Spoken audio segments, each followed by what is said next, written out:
Salutations! Welcome to Loving the Language of Literacy. My name is Sophia Lee and today I'm doing the Epic Reads book tag. This tag was literally created by Epic Reads the very day I'm filming this because I saw it in my subscription feed, and who on this earth would stop me from doing this, because this seems like a really fun tag. Question number 1. If you could invite one author and one of their fictional characters to tea, who would you invite and what would you serve them? Okay, so for question number 1, I'm altering it a bit and making it any meal, because I'm going to invite Sarah J. Maas, author of the New York Times bestselling Throne of Glass series, along with Selena Sardothian, and what we're going to do is we're going to sit on the couch, eating Chinese food out of cartons, and watching Netflix, because that just sounds like such a great time. Maybe we can drink tea too while we're at it, but that would just be perfect. I've met Sarah J. Maas, and she seems exactly like the kind of person / author who would want to do that.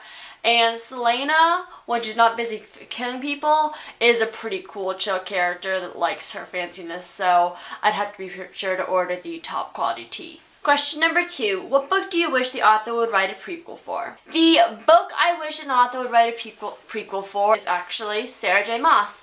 And I wish she would write yet another prequel for the Throne of Glass series. If you don't know, The Assassin's Blade is already out, which I have read and reviewed. And it is a collection of 5 prequel novellas. And it's actually longer than Crown of Midnight in terms of page count.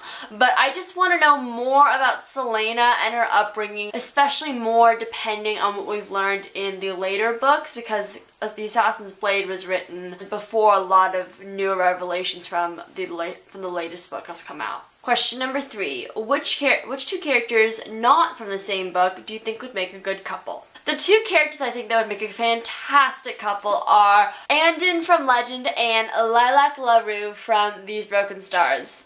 Because a lot of people in their reviews compared These Broken Stars to Legend in terms of the dynamic between the characters, and especially with Lilac being a high society girl like June is. On the chance that June goes with Day forever and ever, Andon still needs someone to love, so I would most definitely choose Lilac because she's fiery, she's outspoken, she's temperamental, extremely intelligent, but she's also has that high society flair and kind of I will sit beside you and advise you at dinner kind of vibe to her that June couldn't quite carry out because she wanted to be in the field.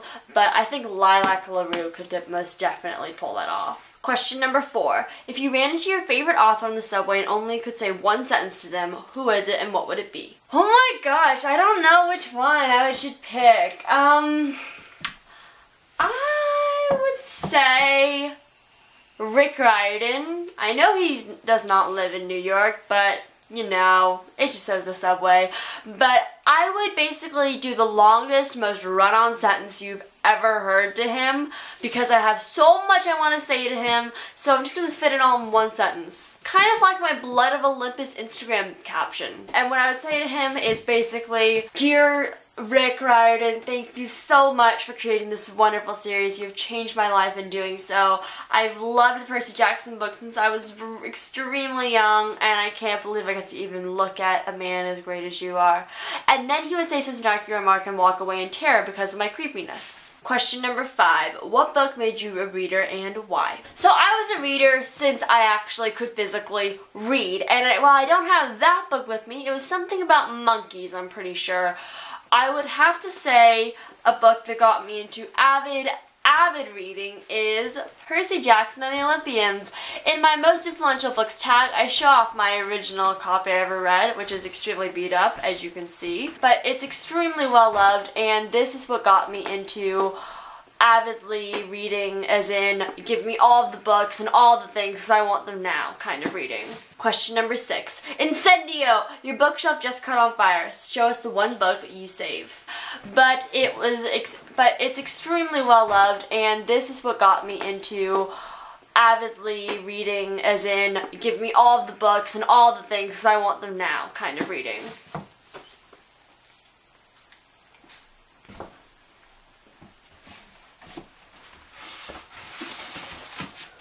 Do you know how much I would cry if all my books caught on fire? First of all, I'd be out a lot of money. Second of all, How could you dare think to take away my babies? How could you? But if I had to pick one book out of all of them to save, it would have to be my signed, personalized copy of Heir of Fire by Sarah J. Maas, because it was one of the best days of my life in terms of bookishness when I met her, and she's just such an amazing woman and has accomplished so much with her life. And we had this lovely conversation, and she said to Sophia, from one writer to another, never ever stop writing. And I just loved how she thought not just something like Selena is kick-ass and so are you or something like that, but she really thought about it and personalized this to me, because she was asking me information about myself and she tailored her personalization to that. Question number 7. Which dystopian world would you want to live in if you had to choose? Why? Okay. So contrary to very popular belief, dystopian does not always mean science fiction. In fact, the definition of a dystopian is that is in some important way undesirable or frightening. It's literally translated as not a good place or an antonym of utopia. So I'm gonna say the dystopia I would love to live in is Snow Like Ashes by Sarah Rosh. I have a full review on my blog, but basically it's because as long as I'm not royalty or a slave, life is pretty good here, and it's so awesome to think that there are the rhythms and the seasons. The seasons are obviously winter, autumn, spring, and summer, and the rhythms go through all times of the year, and it just seems like a really, really cool, well-developed high fantasy world to live in. Question number 8. What is your most epic read of all time? The most epic read of all time is not actually a book for myself. I explain this as also in my most influential books tag, but that is my 19 CD collection of the Chronicles of Narnia audiobooks.